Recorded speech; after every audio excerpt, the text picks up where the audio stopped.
So, we are in the second chapter of this book on what is climate change, and we will discuss here things are heating up. Obviously, we are talking about global warming. Global warming is happening, there is no doubt at all, and we have to understand how it's happening, what its impacts are, and what we can do about it. That's kind of where we will go with this. But first, you need to understand, how do we even know that they are heating up? We saw Mumbai temperature and Delhi temperature and saw that Mumbai is warming, but Delhi is not so obvious that it's warming, which means warming up, heating up. Where? It does matter. Global warming is happening, which tells you that you're keeping more energy. It's like saying the house is warm, but this room is warmer than that room because this room is facing the sun, the other room is away from the sun, it's in the shade, and so on and so forth, right? So first let's define climate. First of all, what is climate? Before you dress each day, do you check the climate to figure out what to wear? No, what you check is weather. You may look out the window or you listen to the weather forecast on TV and say it's expected to rain today, so I better not wear the shoes that are going to get spoiled in the water. I better carry an umbrella, and so on and so forth. Is it going to be cold? Is it going to be warm?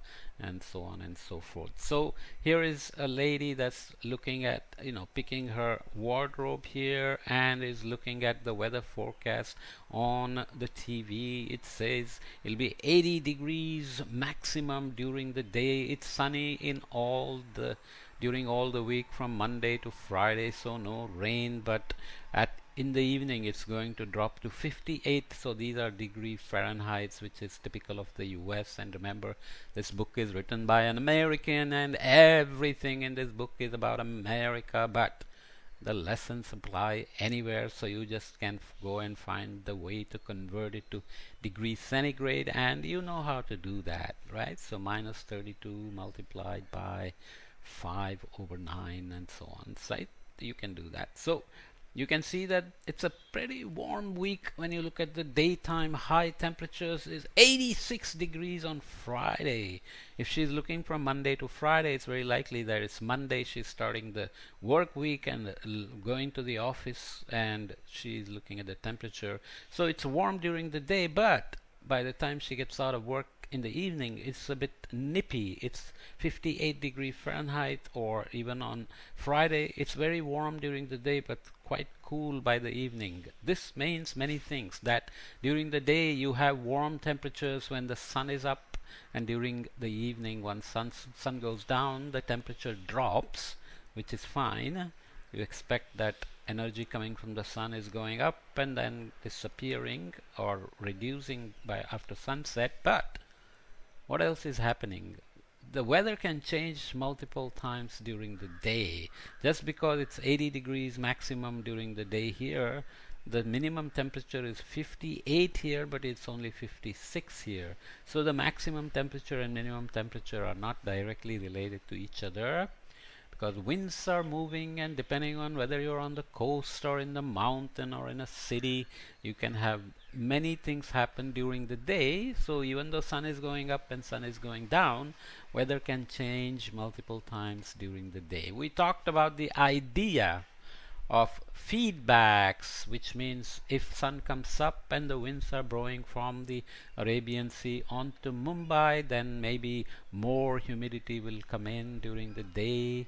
And remember that land has low heat capacity, so it warms faster, which means pressure will be lower. So during the day, ocean is heating up slower, the pressure is higher, so winds are moving from high pressure to low pressure on a daily basis. We call it the sea breeze. And in the evening, the land cools faster because it has low heat capacity, higher pressure than the ocean. The winds blow back from the land to the ocean. We call it the land breeze. So those things happen, and the point is, even though sun is just going up and going down, sunrise and sunset happens, Weather can change multiple times because many other things can happen. We call them feedbacks, right? So feedbacks are very important in any system. Okay, so weather changes often, sometimes in the space of a couple of hours. It can be sunny and suddenly it may be raining. Climate doesn't change so fast. Climate is the weather over long periods of times. Okay, long periods of time. As we look at the baseline in the previous plot for Mumbai and Delhi, we said baseline is 1980 to 2010. That's 30 years, so that's a long time for you, who are so young.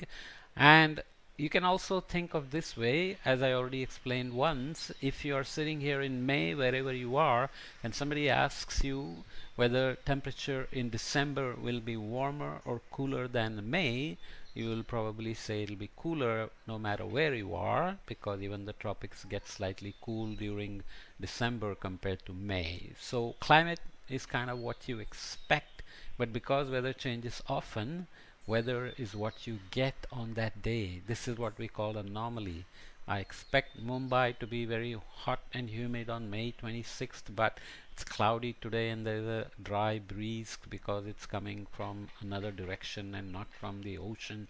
So it is cooler than expected. So weather is what you get, climate is what you expect, because you have a baseline in mind that nobody told you what it is, but you experienced a few years now and you're already able to figure out that May will be warmer than December. So scientists who study climate look at weather patterns. They need to measure temperature and precipitation, so rainfall and snowfall.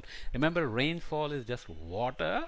Precipitation is a more broad term. It can have rainfall, it can have uh, snowfall, it can have ice, hail, and so on. So they will look to see if there are changes over 30 years, as we just saw, or 50 years, or even 100 years, based on how much data they have from the past. By studying these long periods, they see whether conditions on Earth are changing. And the message, of course, already I have said many times, is that the Earth is changing and temperatures are warming in some places, rainfall is changing in some places, and temperatures are cooling in some places. There is more snowfall in some places. Snowfall is becoming more rainfall in some other places. If you live in a cold climate in Canada, you may remember snow used to come in November, but now maybe it's drizzling and rain rather than snow, and that can happen when climate change happens. So let's leave that here and come back and continue with the next part of uh, things heating up. We'll add one thing at a time so that you can pay attention to 7 or 8 minutes, learn something, listen again if you need to, ask questions of me, send me message, or ask your brother, your sister, your mother, your father, your grandpa, your grandma, your teacher, and your neighbor, and so on. Okay? See you in the next podcast.